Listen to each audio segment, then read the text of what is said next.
Cheenthalar saint Sebastian's higher secondary സ്കൂളിൽ school parliament നടത്തി. വിദ്യാഭ്യാസ വകുപ്പ് ഹയർ സെക്കൻഡറി വിഭാഗത്തിൽ ജില്ലയിൽ നിന്ന് തെരഞ്ഞെടുത്ത ഏക സ്കൂളാണ് Cheenthalar saint Sebastian's.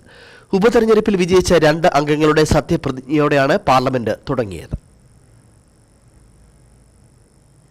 Cheenthalar saint Sebastian higher secondary സ്കൂളിൽ സ്കൂൾ പാർലമെന്റ് നടത്തി. വിദ്യാഭ്യാസ വകുപ്പ് ഹയർ സെക്കൻഡറി വിഭാഗത്തിൽ ജില്ലയിൽ നിന്ന് തിരഞ്ഞെടുത്ത ഏക സ്കൂളാണ് ചീന്തലാർ സെന്റ് സെബാസ്റ്റ്യൻസ്. ഉപതെരഞ്ഞെടുപ്പിൽ വിജയിച്ച 2 അംഗങ്ങളുടെ സത്യപ്രതിജ്ഞയോടെയാണ് പാർലമെന്റ് തുടങ്ങിയത്. മുണ്ടക്കൈ ചൂരൽമല ഉരുൾപൊട്ടൽ ദുരന്തം, പൗരത്വ ഭേദഗതി, വനിതാ തൊഴിൽ സുരക്ഷ എന്നീ വിഷയങ്ങൾ സഭയിൽ ചർച്ചയായി. ചർച്ചയ്ക്ക് പ്രധാനമന്ത്രി ജോൺ മാത്യു, ആഭ്യന്തരമന്ത്രി അഡോൺ ജോസഫ് എന്നിവർ ചോദ്യങ്ങൾക്ക് മറുപടി നൽകി. സ്പീക്കർ ബ്രോസ് സ്റ്റാൻലി വി ബോസ് സഭ നിയന്ത്രിച്ചു. കേരള നിയമസഭ മുൻ joint secretary K Purushothaman, deputy secretary K Balamuralikrishnan എന്നിവരാണ് വിധികർത്താക്കൾ.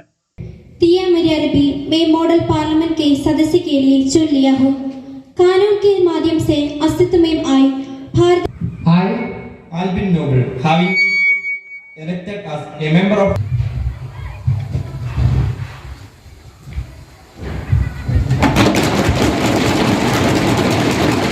ജില്ലയിലെ മോഡൽ പാർലമെന്റിന് വേണ്ടി സെന്റ് സെബാസ്റ്റ്യൻ ഹയർ സെക്കൻഡറി സ്കൂളിലെ കുട്ടികളെ തിരഞ്ഞെടുത്തിരിക്കുകയാണ്.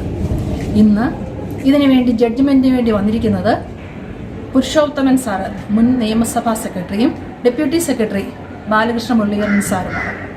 ഇന്ന് 2 ആഴ്ചയായിട്ട് നമ്മുടെ കുട്ടികൾ ഇതിനുവേണ്ടി തയ്യാറെടുക്കുന്നു. കഴിഞ്ഞ പ്രാവശ്യവും നേരത്തെ ഇവർ പോയപ്പോൾ സ്റ്റേറ്റിലേക്ക് തിരഞ്ഞെടുക്കപ്പെട്ട കുട്ടികളാണ്. വിദ്യാഭ്യാസ വകുപ്പാണ് വിധികർത്താക്കളെ തീരുമാനിച്ചത്. തിരഞ്ഞെടുക്കപ്പെട്ടാൽ സംസ്ഥാനതല മത്സരത്തിൽ പങ്കെടുക്കാൻ കഴിയും. 2013 സംസ്ഥാനതല മത്സരത്തിൽ ചീന്തലാർ സെന്റ് സെബാസ്റ്റ്യൻ സ്കൂൾ 1ാം സ്ഥാനം നേടിയിരുന്നു. Principal Annamma Abraham, political science അധ്യാപകൻ ജിബിൻ ജോസഫ് എന്നിവർ കുട്ടികൾക്ക് പരിശീലനം നൽകി. Idukki vision news, Upputhara.